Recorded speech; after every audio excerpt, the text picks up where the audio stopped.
QSO Today, episode 345, Tom Robinson, G0SBW. This episode of QSO Today is sponsored by ICOM America, makers of the finest HF, VHF, and UHF transceivers and accessories for the radio amateur, reminding you that the great outdoors is calling. Get outside and under the stars with the new ICOM IC705 all-band portable transceiver, now shipping from your favorite amateur radio dealer. My thanks to ICOM America for their continued support of the QSO Today podcast. The QSO Today Virtual Ham Expo continues in on-demand mode until April 16th. Be sure to go back, if you haven't already, to view the amazing presentations made at the Expo. Of course, these presentations will find their way to our YouTube and Vimeo channels after the Expo. Welcome to the QSO Today podcast. I'm Eric Guth4Z1UG, your host. I am physically and mentally getting over the last Expo as it winds down, and we'll have new episodes coming to you beginning next week. In the meantime, I have an amazing catalog of previous interviews that have become even more relevant as my guests also become speakers at the QSO Today Virtual Ham Expo. Tom Robinson, G0SBW, made a very interesting presentation at the Expo called Amateurs Research Poor Radio Communications at the Battle of Arnhem in 1944, where the British lost this World War II battle because of poor communications. I urge you to go and view Tom's presentation at the Expo. It is excellent. I interviewed Tom back in September of 2017 because Tom likes to operate backpack mobile on the English shore, dragging his counterpoise like a tail behind him. He has an amazing success with this operating mode and shares how you too can get out there and get out of the noise by operating manpack mobile. G0SBW is my QSO Today. G0SBW, this is Eric, 4Z1UG. Are you there, Tom? Good morning, Eric. This is G0SBW. Good morning, Tom. Thanks for joining me on the QSO Today podcast. Can we start at the beginning of your ham radio story? When and how did it start for you? Okay, well, I was born in 1938, and radio, well, normal radios played a big part in my life, I guess. I started listening to the radio with the family radio, of course, and I enjoyed twiddling the knobs and searching the medium band and the long wave band, and there we go. I didn't really get too interested in ham radio as such. It's just listening and playing around with the knobs and seeing who I could listen to on the home radio. I got married in 1961 and had 3 children, and then later in the 60s I went to South Africa to get a job on the mines there. I spent all my working life in mines. And I decided to take a little radio with me so I could listen to the BBC World Service. I think it was a National Panasonic thing, but it had the broadcast shortwave bands on, so that was good.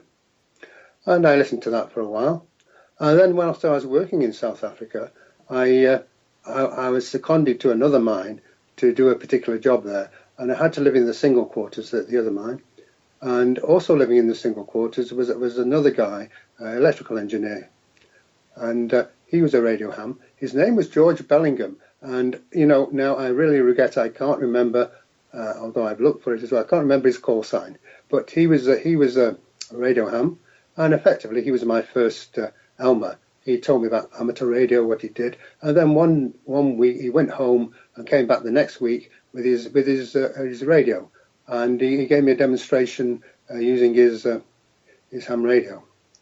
And later on he actually made a loan to me of it was an old ham radio receiver, obviously part of a transmitter receiver double setup, and I used that, put up a long wire, and started doing shortwave listening in earnest then.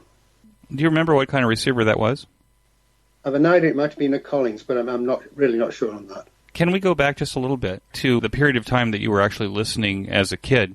This was during the wartime, I think. Wouldn't it have been? If you were born in 1938, then you might be turning the knobs during the war, just post-World War II. What was on the air in those days?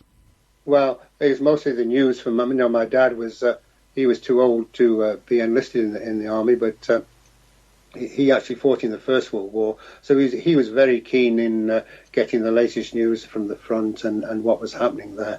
I was more interested in just twiddling the knobs a bit. I was probably, I was 7 when the war ended, so yeah, I was taking an interest in that, but I was more interested in seeing the stations, the foreign stations, rather than the BBC that I could hear. And also at that time, there were some great shows like the Goon Show and an Arthur Askey show, and fun shows which were enjoyable to listen to. Comedy show. Besides the BBC Worldwide, which might have come post-war, were there international stations that you could hear? Like, could you hear programming from America in those days? No, America was a bit too far. We only had a very, very simple wire antenna, just a bit of wire out in the garden, and that was it.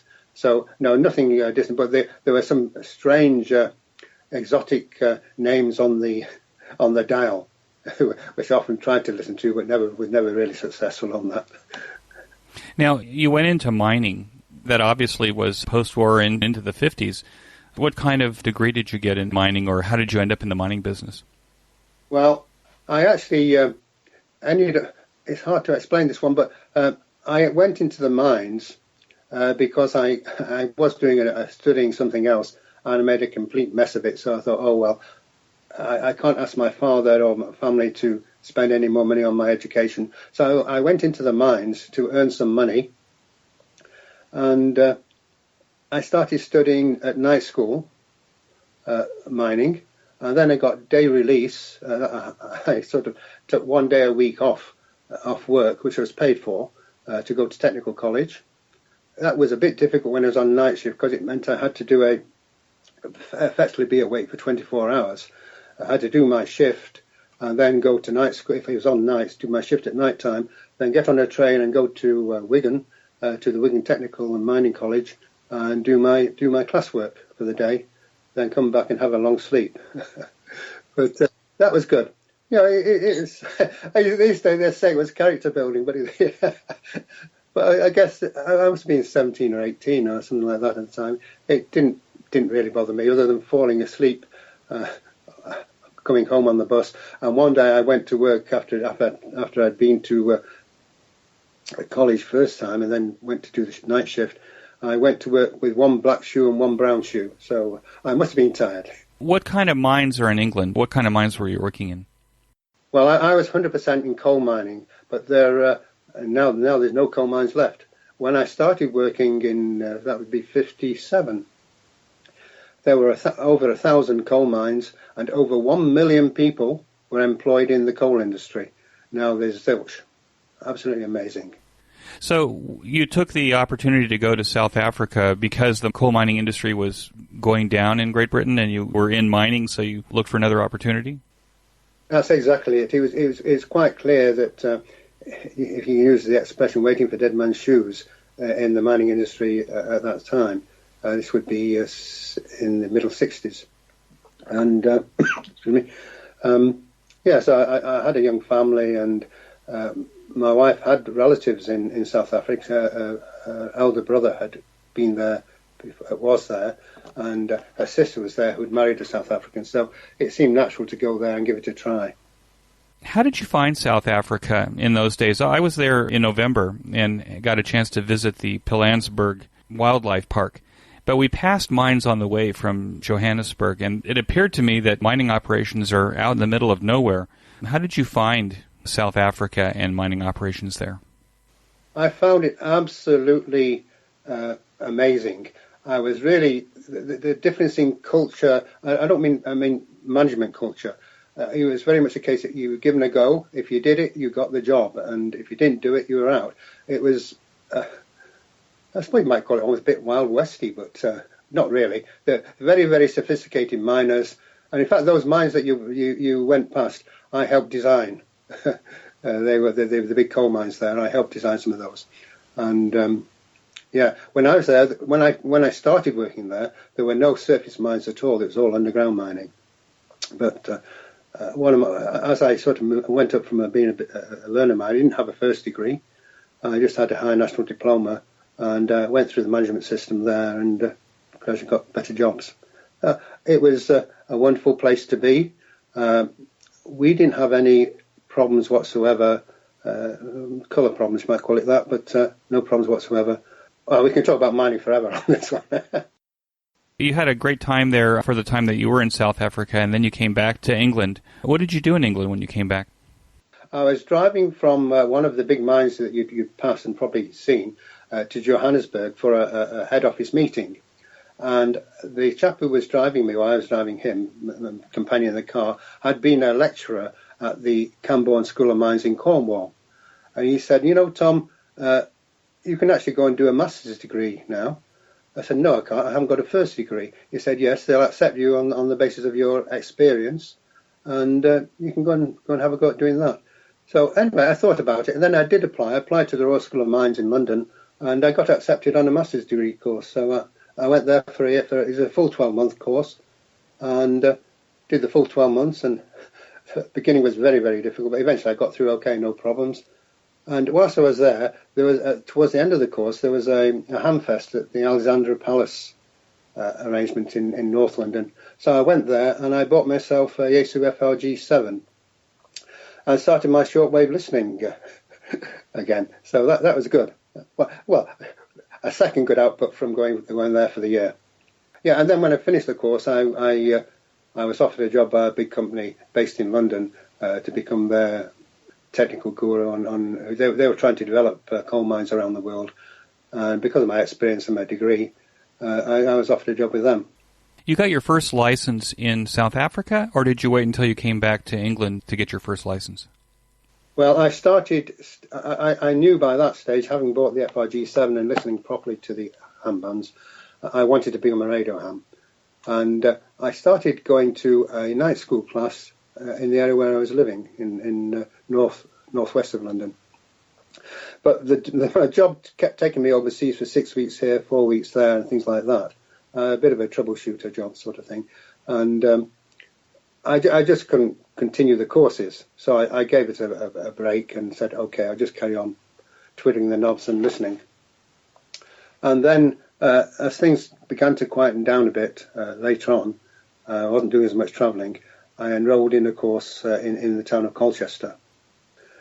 Again, it was one night a week over a year, and at the same time, I did some Morse classes using the same guy who was doing the Morse classes was doing the technical work. G3FIJ, he was really my main Elmer. He was an excellent chap. He was really revered by all the people in this area. He's well known everywhere. Unfortunately, he's a silent key now. But yeah, so anyways, I was doing the Morse and the technical classes at the same time, and I actually passed the Morse test at 12 words a minute before I sat the exam to become a radio ham. And so when I passed the exam, I had full license, full benefits as a full license holder straight away. Unfortunately, I've never had a Morse QSO since. So that's where I go. So, Tom, what's your first call sign? Is it the same one you have now? Exactly the same call sign, yes. What year was that? I think that was 1993. And when you say full license, for those people that aren't familiar with the licensing in the UK, was that the highest level of license that you could get then? Yes, it was the highest level. And then later on, you could take a notice of variation of your license to allow you to work on 60 metres. And I got one of those since it started. Not that I've used 60 metres very much at all, because by the terms of the notice of variation, you're not allowed to operate mobile. So, being but it's interesting, and it's still a great band to go on, because you can always get a decent QSO, and it's a bit like a mixture of 40 metres. Well, as you know, mixture between 40 metres and 80 metres, but nowhere near as crowded. So what was your first rig then with the license? The first rig was a Yaesu FT101E. That was a bit battered. I can't remember where I got it. Maybe I bought it probably. At those days there was a local ham radio shop, and it was looking all forlorn on the back of the things, and I was guaranteed it was working. And it was very cheap, so I bought that. And it had lots of little add-ons, switches on for doing different things. But, I had that, and it worked. It was good. I enjoyed it. I then got a bit more ambitious and bought my first new rig, which was a Yaesu FT990, and that was 94. 94, 95 I bought that. And I've still got that, still use it. Brilliant rig, never given me a moment's problem. Now, it's my understanding that you operate from a townhouse, perhaps? You have a small yard, or a small garden, is that right? Yeah, it's not exactly a townhouse. It's quite a big house. It's a detached house. Quite by British standards, quite a big house. But it's the ground on which it's standing was originally part of something called a Martello Tower, which was a big fortification built during the Napoleonic Wars to shoot. It had one very, very big gun on the top which could be moved around. And the idea was that that gun would shoot any French ship straight out of the water. It was so big. And these are about 20 or 30 of these dotted all around the coast in this area, which is a natural place for an invasion of Britain. And there was one of these Martello Towers on the site, and a local developer decided to knock it down without telling anybody. He got halfway through knocking it down, and this is a big thing, and he went bankrupt. And then another developer came in, finished the job, and built 16 houses on the overall site. So we're one of 16 houses, but which was built in 1967, I think. But the gardens are quite small, and also there's probably the covenants on what you can do and can't do. And I think everybody, because the houses are relatively close, neighbours would take not a very good attitude to having a tower in the garden or anything like that. So I was limited to wire antennas. And what kind of wire antennas are you using there? What I have at the moment is I've a chimney pot at each side of the house, and that's just about 60 feet in between. We've got another 60 feet. Well, effectively, I've got a square 80-metre loop, but to make up the full 80 metres, I have to have the lead-in to it is part of the 80 metres. But it tunes up on 80 metres. I feed it remotely. I've got a 200-foot length of RG213, which feeds an auto-tuner, an LDG auto-tuner at the base of the feeding wires to the antenna, and it tunes all the bands. But the problem, it's not a problem, but it is, well, of course, on 80 metres, 40 metres, 60, it's pretty omnidirectional. Once you start going above those bands, it gets directional patterns, and they're not always the patterns in which you want to work. And anyway, it works and it gets me out. I must admit I don't operate very much from the shack at all these days. I mostly use it for when it's raining, and just to see how the bands are doing. 90% of my operating is either pedestrian mobile, and more recently I've been doing a bit more just straightforward portable work. One of the reasons that we're talking is that I received an email from N4KGL, who was a guest on the QSO Today podcast some time ago.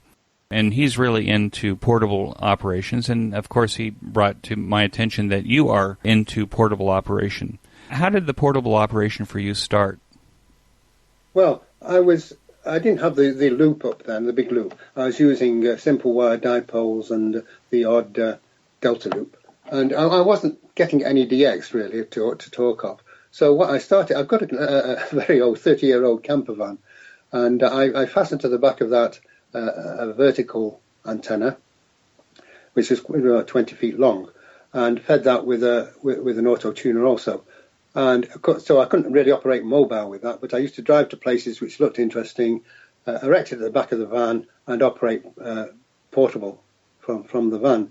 And one day, there's a sort of an area, you can't call it a beach, about 3 or 4 miles away from here, which people go on to launch boats and things like that. It's a handy piece of shingle and sand and quite a firm hold for a vehicle for launching boats. So I drove on there one day, and I put a few calls out. Absolutely amazed. The first call that came back was from somebody in New York, and then I got 2 or 3 other calls from answers to my CQs from DX stations. I thought, oh, this is a whole new thing for me, working DX. So I thought, well, the problem is there are very few beaches where you can drive a vehicle on. So I thought, well, I'll have to try going portable. So then the idea occurred to me that why should I park a vehicle, maybe walk half a mile carrying a table and the set and the rig and everything, to the beach to set up. Why don't I make some kind of a backpack where I can put everything on, and then I just have to walk there, don't set anything up, and transmit from there. And that's how I started my pedestrian mobile operating. That would be in 2001, I think that was. So you built your own manpack. Was that using like the FT990 with a battery in the pack? No, by then I'd got an Elinco DX70. I've still got a photograph of it here. It's a normal tuner, big tuner. A manual tuner. A manual tuner, yes, yeah, manual. I then built a framework out of plywood and angle iron, and put some straps off an old, I don't know where I got the straps from, but made some straps to go around my back to hold the backpack on, and off I went. Oh, and I think I used, in those days, hustle whips fastened to the top. So, and off I went, and it worked. Oh, I tried a counterpoise, a quarter-wave counterpoise, of course, and it worked well. It worked really well. The only thing problem with it, the only thing wrong with it, it was incredibly uncomfortable. I would imagine, yeah. Having angle iron stuck in your back and trying to walk and have it on for more than 30 minutes or so. So I then started a whole thing of looking at backpacks and tried several military backpacks. And what I tend to use now a lot of the time are simple cloth or PVC haversacks, you might call, not haversacks, but normal rucksack. Like book bags. Yeah, that's it. And I put a plate, a plywood plate in that which holds the antenna, and I just put the batteries in loose, and that it works well, and it reduces the weight a lot. One of the things that's been pushing me all the way my backpacking or pedestrian mobile thing has been ergonomics. I don't like having to fiddle to change bands and so forth like that. So yeah, and it must be comfortable if you're going to walk any distance. It needs to be comfortable to really enjoy the experience. And now this message from ICOM America. I can already feel spring in the air, and the great outdoors is calling. Get outside under the stars with one of ICOM's ultimate SDR transceivers. Stay connected while off the grid. The ICOM IC705 is the perfect transceiver for hams who enjoy both a great indoors and outdoors. It's the perfect QRP companion with base station features and functionality at the tip of your fingers in a portable package covering HF 6 meters, 2 meters, and 70 centimeters, and is weighing in at just under 2 pounds. These features include a 4.3-inch touchscreen with live band scope and waterfall, 5 watts with a BP272 battery pack, or 10 watts with an external 13.8 DC power supply. Single sideband CW, AM, FM, as well as full D-Star functions. A micro USB connector, Bluetooth, wireless LAN, and an SD card slot. Integrated GPS with antenna and GPS logger. The HM243 speaker microphone is standard equipment. The basic accessory for the IC705 is the optional backpack, the LC192, with a special compartment for your IC705 and room for accessories for soda activations or a day social distancing in the park. Visit the IC705 webpage to view accessories and free software available for download. If you lean to the VHF and above region, then you can create your own band opening with the ICOM IC9700. This transceiver radio brings direct sampling to the UHF-VHF weak signal world. This all-mode transceiver is loaded with innovative features that are sure to keep you busy. These features include a 4.3-inch touchscreen color TFT LCD with real-time high-speed spectrum scope and waterfall display, smooth satellite operation with 99 satellite channels, dual watch operation, and full duplex operation in satellite mode. I believe it is the most exciting VHF and above transceiver on the market today.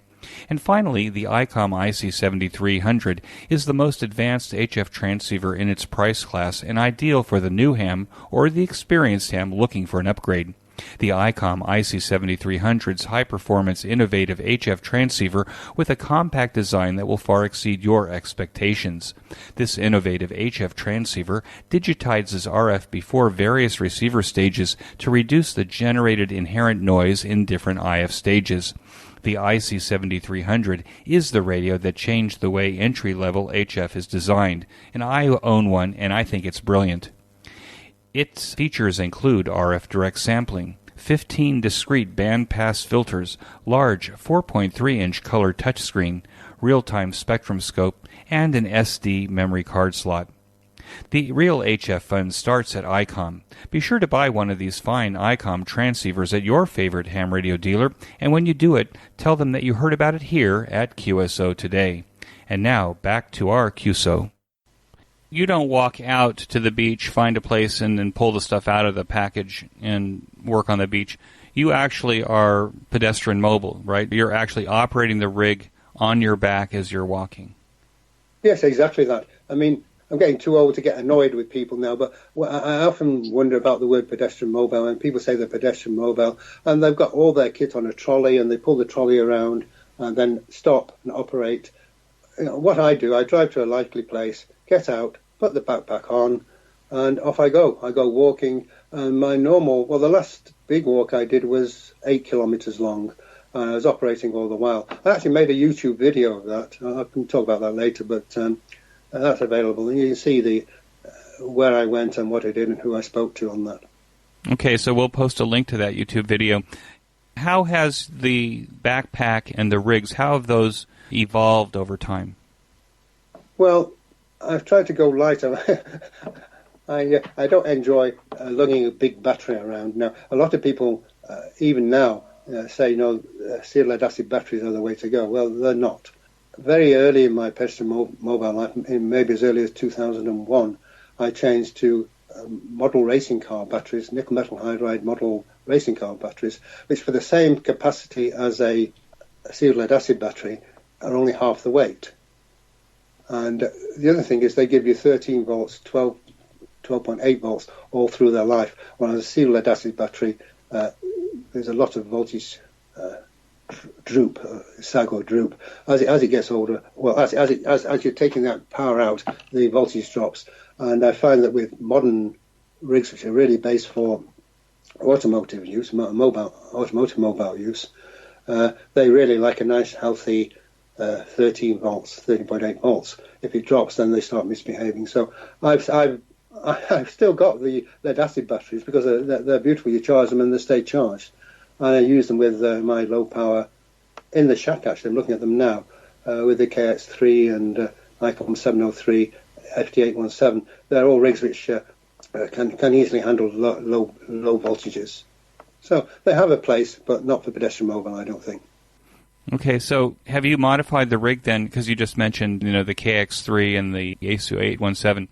Do you have those radios now in front of you? I mean, have you worked out some kind of way that you can walk and actually run the controls of a KX3 while you're walking? Yes, I have. For want of a better word, I have several of them, chest tables. With the 817, that just slung around my neck, that's no problem. But the KX3 has a difficult form factor for pedestrian mobile. It's flat on the top and not on the dial is flat on the top, not on the side. So you have to look down. It's hard to sling it around your neck and operate it. So I place that. I have an arrangement whereby to my backpack I can fasten a little table which fits onto my chest. Well, it's on my chest, and then the KX3 fits onto that. I use an S703 also, and I have that on an extension. The head comes off in an extension lead. The head comes on that table. I have a little tiny loudspeaker on there because something I'll talk about later. I like to video some of the walks I do, and to get a decent audio on the video of both me speaking and the person in the other side of the QSO. You need a loudspeaker rather than headphones. But they all fit on, and also I have a little arrangement for, I'm left-handed, on the left-hand side of the table, I have an arrangement for putting a pad and making notes. That becomes my log. So it all becomes very compact and easy to use, and the table's very lightweight, of course, no problem. So that's the way I do it. Okay, so it seems to me then you've also mastered the antennas that you're using for this. You say you still have a manual tuner with the KX3, for example. Is there some kind of built-in tuner that you're using? No, I tend to use built-in tuners. The problem with pedestrian mobile it's not a problem, but a fact of pedestrian mobile is that the counterpoise is being dragged over different surfaces, and it works. It's not an earth lead. I think it's equivalent to the other half of a dipole antenna. You've got one dipole, one leg of the dipole in the air. The other half is the trail counterpoise. So that the capacity that has a capacitive loading on Earth, not so much loading, but capacity contact with Earth, and that varies according to the type of Earth, even to whether you go from sand to grass, and whether the sand is salty or it's got salt water underneath or not. And so you almost have to retune. Well, you have to retune quite a lot, and it's very handy to have an automatic auto tuner to do that. In the KX3, I have the one that's in the rig. For many years before the KX3 came out, I used the FT817 with an LDG Z11 auto tuner. The auto tuner was in the backpack, and also I used a Tokyo High Power HL50B amplifier, which was in the backpack. That was absolutely fine for operating until I wanted to change bands. I then had to take the backpack off to change the band on the amplifier. So, but that gave me anything from 1 watt up to a maximum of 40 watts, 50 watts. So I don't like using 50 watts. I don't like using high power when I've got something. The antenna is very close to my neck. I've had a problem with that. I had to have something taken out a couple of years ago, and so I think that's caused by sun rather than radio RF. But I don't think it's a good idea to have too much RF very close to the head. Just a safety point there. Yeah, that makes sense. Do you use like a rubber-coated wire for the counterpoise so that, if you're dragging it through the sand on the beach, that the sand doesn't eat up the wire over time? Has that ever been a problem? Well, it's PVC covered. I don't know why. I had a big roll of this for 20 years. It's very, very thin. It's actually twin lead. But terribly thin, very, very thin. And it is stranded. I just use that. What I actually do is cut quarter waves for maybe 3 or 4 bands, tape them together so that it looks like a bit like a rat's tail. It's thickish. It's not thick. It's only a maximum of less than a 16th of an inch, 3 or 4 millimeters at the rig, tapering to maybe 1 millimeter thick at the far end. But it looks a bit like I'm dragging a rat's tail behind me. Somebody once said. So a quarter wave on 60 meters, for example. That would on 60 meters and 40 meters, you can manage with less than a quarter wave. I don't operate. Well, I can't operate pedestrian mobile on 60 meters anyway. But on 40 meters, it's probably 50% longer than a quarter wave on 20 meters. It still works, but 40 meters I don't do an awful lot of. You mentioned earlier that you haven't really operated CW since you got your license. And a lot of QRP operators say, well, the only way to really make a lot of contacts is, because of the low power, is on CW. But you're a single sideband operator. How have you found making contacts with a manpack walking on the beach? I'm not going to say it's easy. It would be easy if there weren't other people calling as well. For instance, if you hear Rare DX and you want to try and work it, you have to wait until it goes quiet. Then you'll work it relatively easily with 10 watts. QRP, people get a bit mixed up. On SSB, QRP is 10 watts maximum, not 5. On CW, it's 5, of course. But yeah, if there are a lot of people calling, then you won't beat them. If it's quiet, you'll get through. And if you go on, the other problem in a way is when you're calling CQ, you have to have somebody with a reasonably good pair of ears to hear you. But normally people do come back to my CQs, but quite often I just troll around the band and pounce and where I think I can get a QSO. But I can, on an average, say 2-hour walk, I can make probably 10, 15 QSOs. It's not a QSO for a minute, that's for sure. What's the most interesting QSO that you've made walking on the beach near your house? And there's quite a lot. Almost every pedestrian mobile QSO is interesting, if not just from the reaction of the person on the other end of the QSO. They're incredulous, using 10 watts and 14-foot whip, and they're working it. But one particular day, a number of years ago, I worked the Falkland Islands St. Helena and the other island, Tristan da Cunha, all in the same afternoon in the South Atlantic. That was pretty good. But the really memorable ones are when I've had a pedestrian mobile to pedestrian mobile contact. I can think immediately of two. One was with Alex, of the Alex Loop fame, who was in Rio. We had a pedestrian mobile to pedestrian mobile QSO, and that's actually gone down in the HF Pack Hall of Fame as a world record. I'm not sure that it is, but it's in there. And then the other really interesting one, pedestrian mobile to pedestrian mobile, was with Paul Signorelli at Whiskey Zero Romeo Whiskey, who's probably the man for pedestrian mobile. And he was in Colorado, I think a place called Monument, Colorado. And he was talking to other hams. There was obviously some meeting there.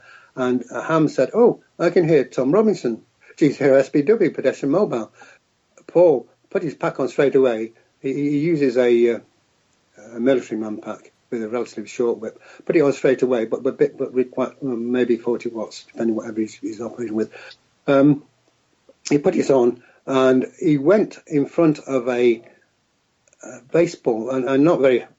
I don't know of baseball at all, but they sometimes have a wire mesh thing behind where the batter stands, so the ball hits the mesh if the batter. So he stood at what he thought was the focal point of the mesh and transmitted, and we had a QSO, but he was helped by the backstop.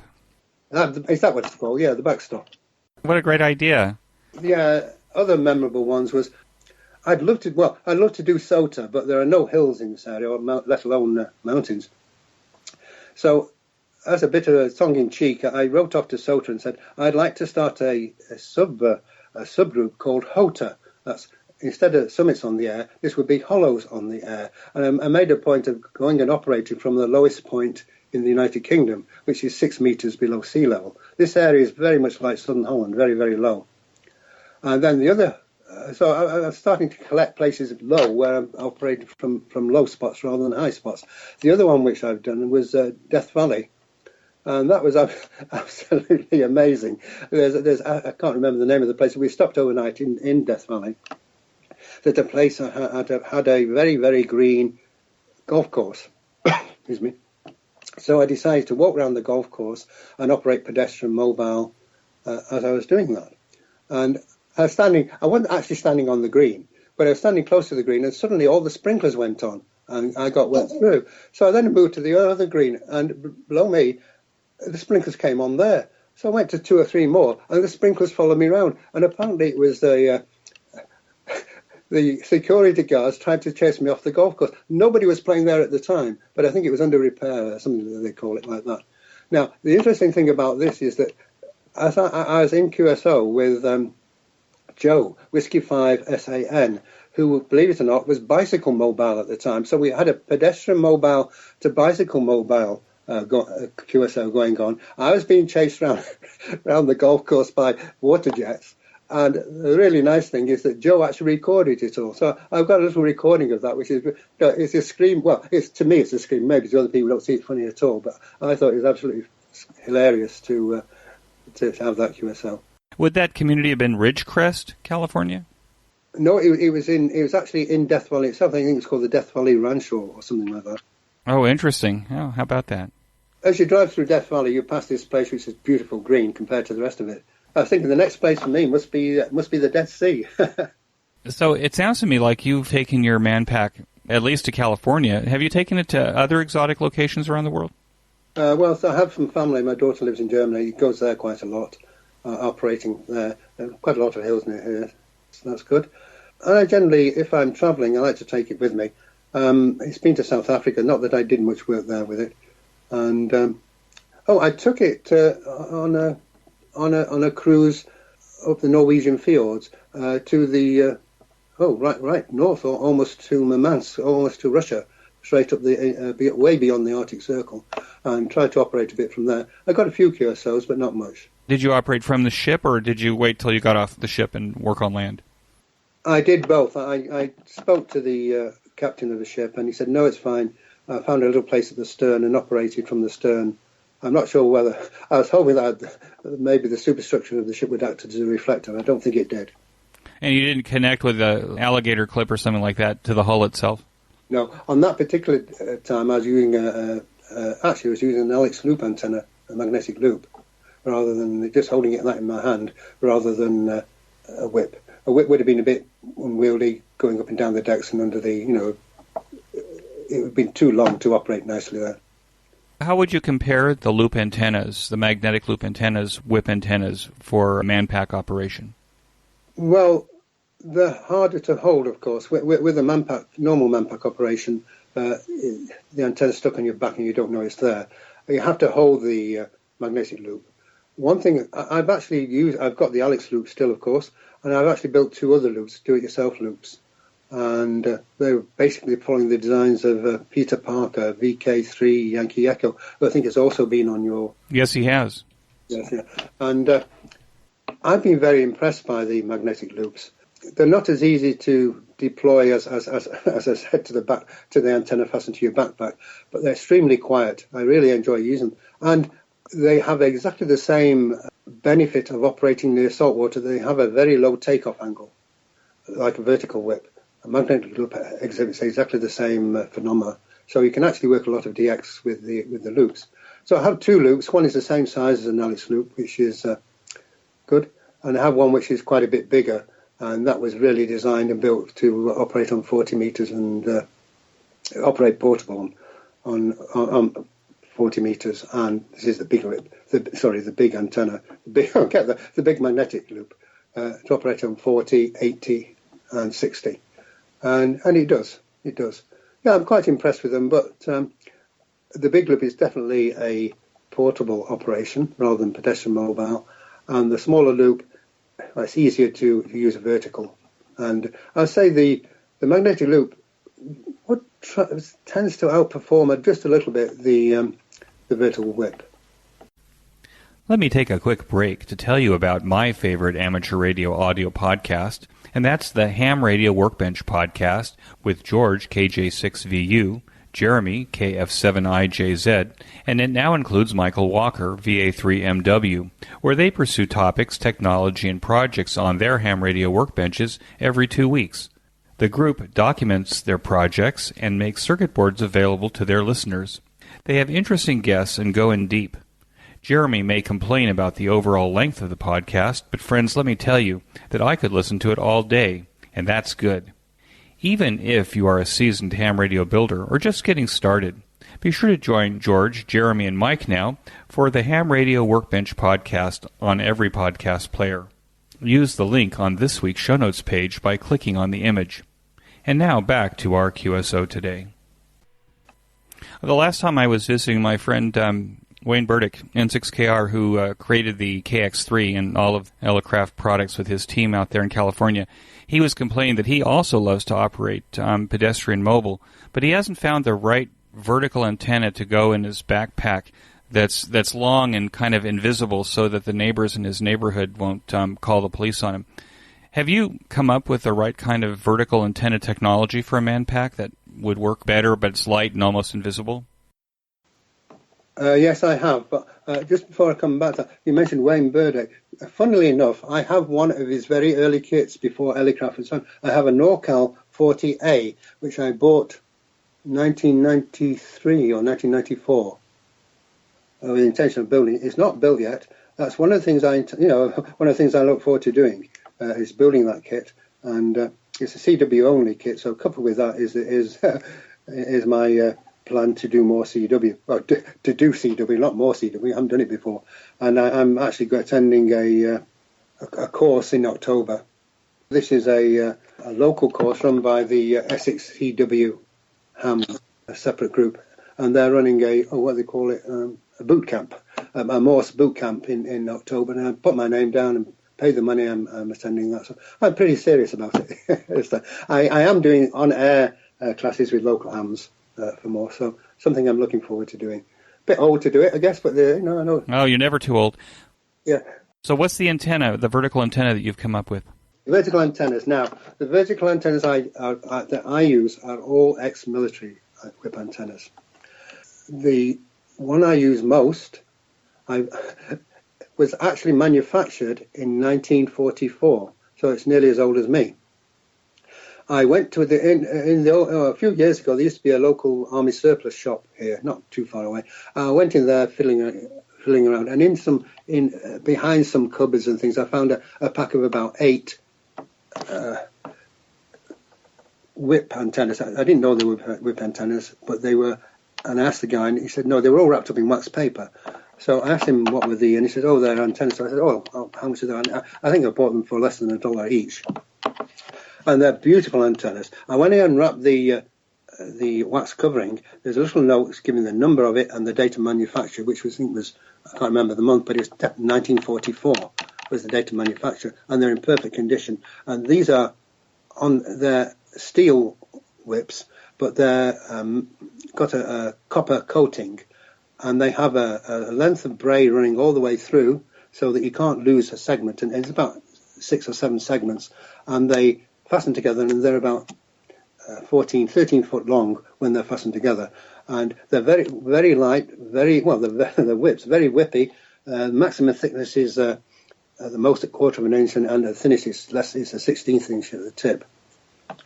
And they're beautiful, and they work well. They're not resonant on any band, but because I have the auto tune, it's not necessary. And they work well on everything from 20 meters above. They're not too good on 40. You really need a coil in. So the other set of whips are things, military whips which screw together, and you can make almost any length of those. And I use that when I do a QRO backpack with a Yaesu FT857. I tend to use those and extend them to about 15 feet. So what's your favorite band then? I'm assuming you're operating during the day when you're walking on the beach or you're out in the field. What bands do you operate on?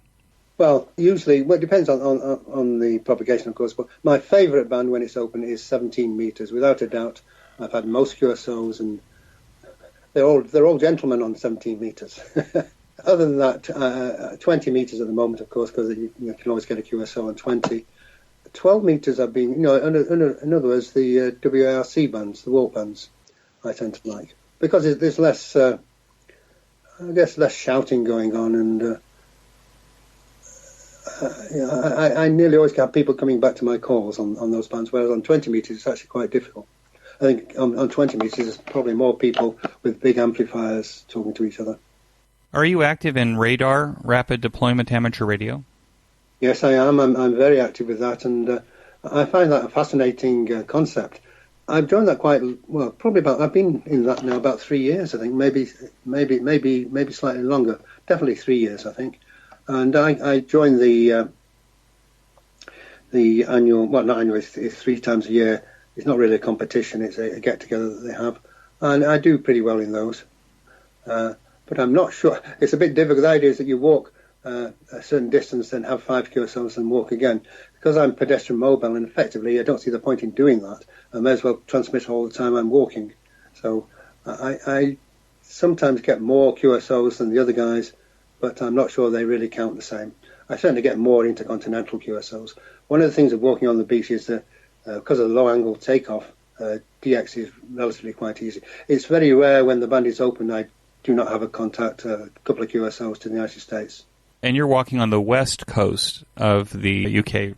That's absolutely correct. But I'm very lucky here that even on the west coast, if I go out in the morning, I have worked long path to Australia and New Zealand, going westwards. It's a bit further to go long path than short path to Australia, but from here it's about exactly the same distance whether you're long path or short path. Only a couple of 100 kilometres difference going to New Zealand. So, but I'm lucky where I live here. I can go probably to a beach which gives me a takeoff in any direction other than pure north. Because I live in a place called the Tendring Peninsula, and which is not really a peninsula. Well, it is a peninsula, but it's triangle shaped rather than a long strip of land. So I can go out anywhere, and what I try to do is think where I would like to try and work, then go to a spot where I think I'm going to have a path over seawater to do that. I suppose this all started, doing this sort of planning ahead, from the computer modelling I did. When I first started pedestrian mobile, I didn't know why I was getting, absolutely amazing to me, I was getting DX quite easily, why I was getting that. when from my home QTH, I couldn't do anything. And so I bought the computer modelling software from Roy Llewellyn. I started learning how to use that, and then I found out the effect of salt water on a vertical antenna. Excuse me. And the next, and that was absolutely marvelous. The takeoff angle for a vertical antenna when you're very close to salt water. When I say close, I mean a quarter of a wavelength away from it, rather than if you're 100 yards away, 100 meters, forget it. You're just in a normal situation. You've got to be very close to salt water, and it lowers the takeoff, the angle of maximum takeoff to 6 degrees, which is better than anything you'll get with a very tall Yagi. So with low power and that, you can work a lot of DX. So that's been absolutely fascinating. But then what I didn't understand was why was the DX always coming from, initially, all from one direction? And that, of course, was the area where the salt water was. So what I did was to make a plot of, got a plot of a great circle map based on where I was, so on my location, made a see-through print of that, and then started putting that on top of maps. And then by using the map, the topographic map, and the see-through great circle map on top of each other, you could actually plan, if you wanted to work in a direction, you would go there at the right time of day. You put the great circle map on top of the other thing, see where the salt water was that would give you a takeoff in the direction you wanted to go, and go there. And it has generally worked. I still don't get a lot of contacts into Asia. Theoretically, I should do using my ideas, but I find it a bit difficult. It could be that I hear them, but there's always a lot of competition to get the QSO, and probably I'm not running enough power. Or you just need to be on the other side of England. The point is, I don't have to be, because you could say that to work America, I should be on the west coast, and I am actually situated on the east coast. But I do have a strip of maybe salt water 2 or 3 miles wide. It's a saltwater estuary between me and the rest of England, and that's easy enough to give you the direction that you want to take off.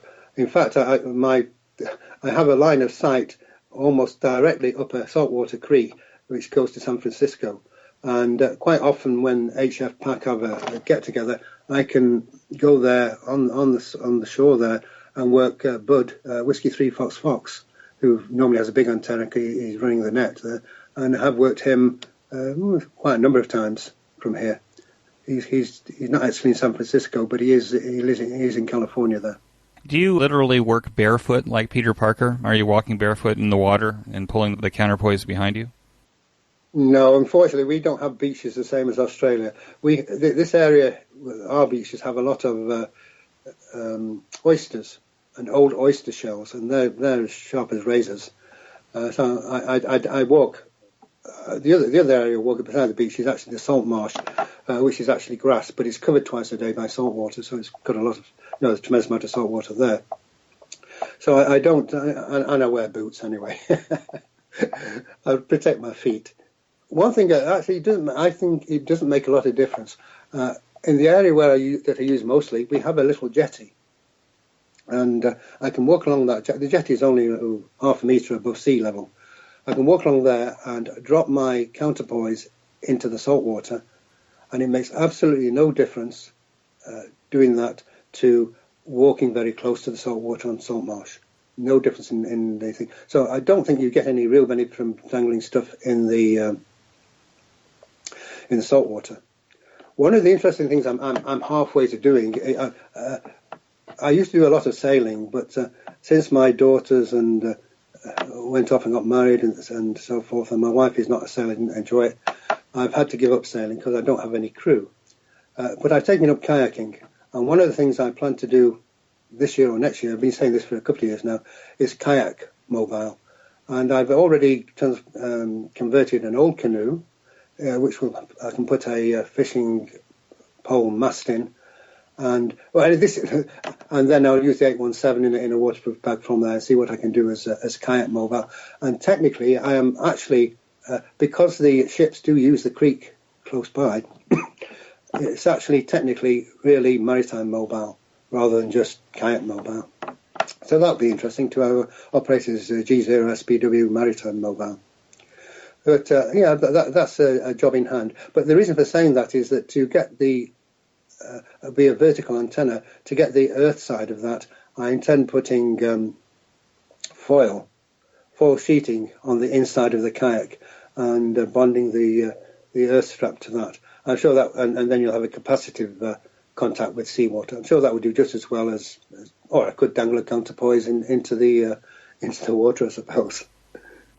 You were an actor in an episode of a TV series called Battlefield Detectives that covered Operation Market Garden, Montgomery's ill-fated airborne thrust against Germany in Holland in September of 1944. What was your role and how did it play out? Yeah, because that was actually also very much a case of a pedestrian mobile to pedestrian mobile contact that I did. Of course, that Market Garden and Battle of Arnhem, they tell me that there were more casualties during the Battle of Arnhem than there were in the whole of the D-Day landings.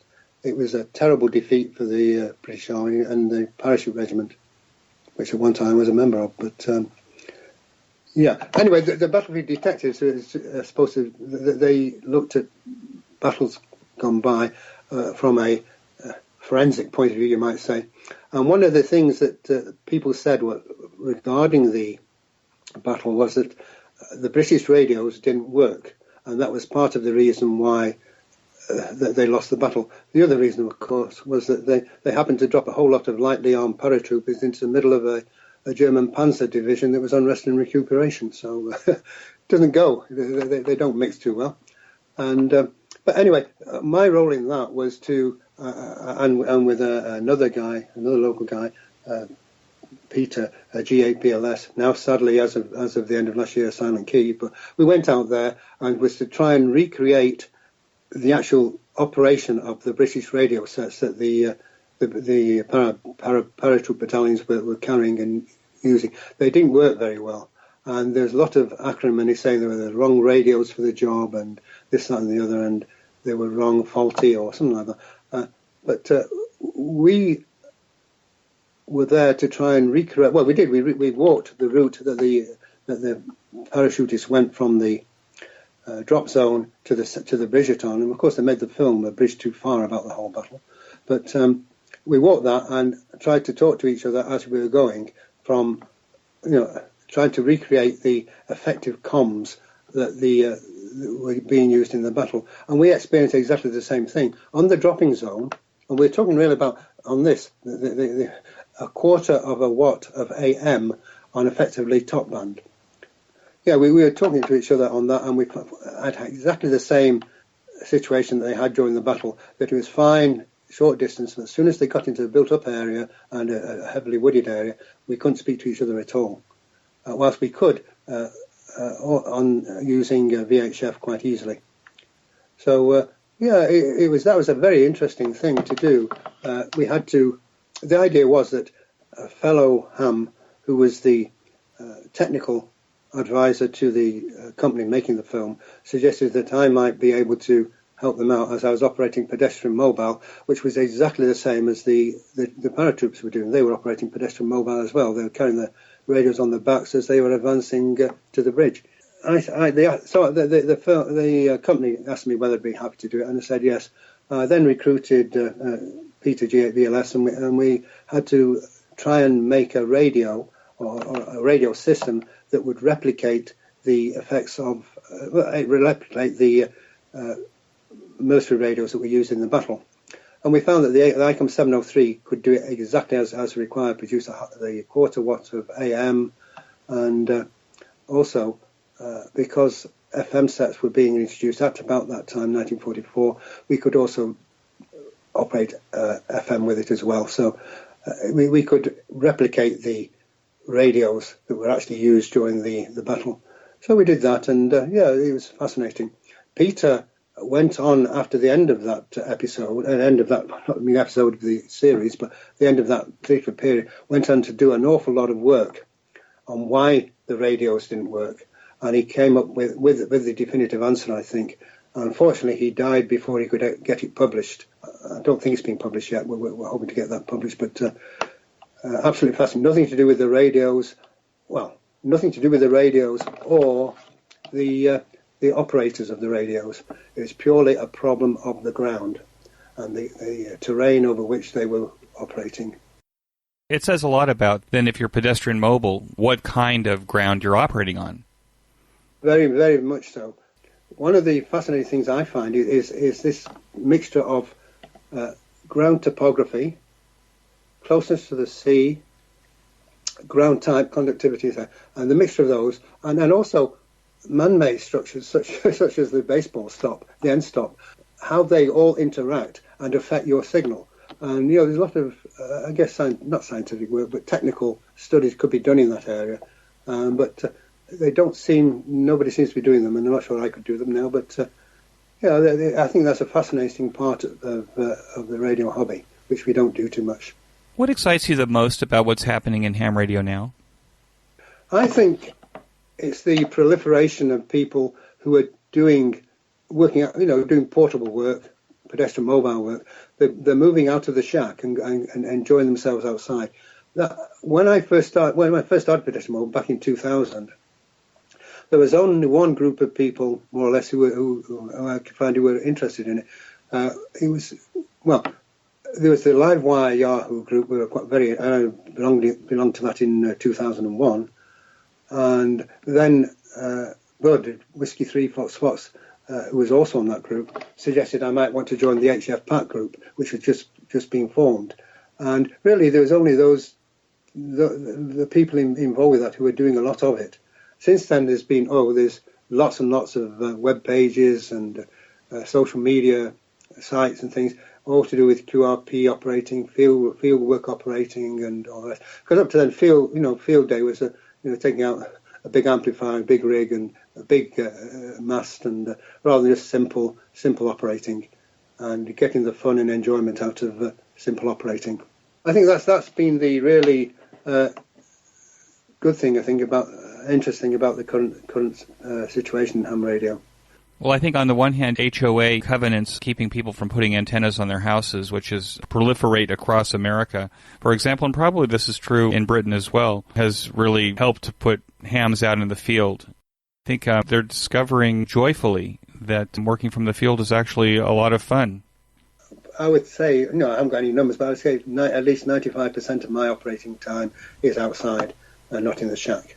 And I can't wait to get out. I mean, look, I've got a very supportive wife. Ham radio because I started ham radio late in life, it's never really affected the family too much, and nor has it affected or had any influence on the sort of work that I do. The only time that radio is actually I've noticed in my day-to-day work, my mining work, was I was visiting a geological camp in Indonesia, on the island of Borneo, Kalimantan, which is miles from anywhere. We had to get a helicopter in or go on a dugout canoe to get there. And their communications was HF, and I noticed that they were just using a simple dipole, and they could have been a good, I can't remember the distance, a long, long way away from the head office in Jakarta. But they were using HF for their communications to arrange supplies and everything else. So that's about the only time. But you wouldn't expect it in mining to have a lot of, other than surface mining, of course, where they use handy talkies and VHF radios or not between the vehicles. What advice would you give to new or returning hams to the hobby? I think I would say try and get out of the shack. Don't limit yourself. Well, what we were saying before, don't limit yourself to working in the shack. There's so much fun and interesting stuff you can do outside, which you wouldn't want to take a big, normal shack radio out with you. But there's lots of relatively cheap smaller radios that would do the job. Simple, not simple, but automotive mobile radios would do the job. They're thirsty on power, but just to try it, you can do that. And I'm sure everybody, once they get a taste for it, will be doing a lot more of it. It's such good fun. Well, Tom, you have been a wonderful guest, and I knew it would go just as smoothly as it did. And I love the take on pedestrian mobile because it makes me want to get out there with the rig and walk around.